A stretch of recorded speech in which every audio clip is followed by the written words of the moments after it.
Election scheduled for 2001, they didn't take place. When is that going to happen?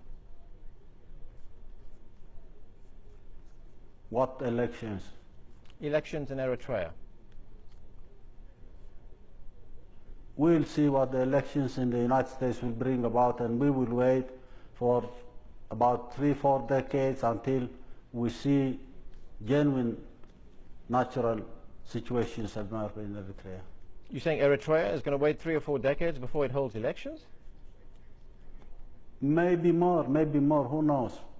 But isn't that, it... of course, depending on what you call elections, what you believe in elections, what you think in terms of elections. If you think elections are elections we witnessed in Ethiopia, the elections in Zimbabwe, the elections in Jordan, the elections in Morocco, the elections in Kuwait, if you talk about those elections and the elections in Iraq and the elections in Afghanistan, like the process where the lawyer Jirga was brought about to form a government, if you're talking about these types of elections, I can tell you it may never happen. It may take decades.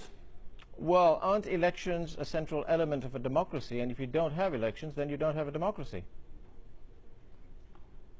It depends on what you mean by democracy. If you really understand what democracy means, and if you're talking about genuine elections, that's another issue. If you're telling me that the democracy and the elections we have witnessed the last 5 or 10 years, promoted by the United States as a separate agenda to serve its interests in a number of regions of this world, I can tell you these are not elections for us. This is not democracy for us. If you mean democracy is polarizing society vertically, that's not democracy for us.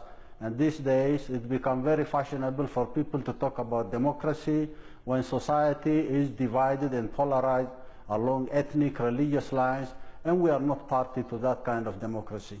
Well, are you prepared to tolerate any kind of opposition in Eritrea? What kind of opposition? Agents hired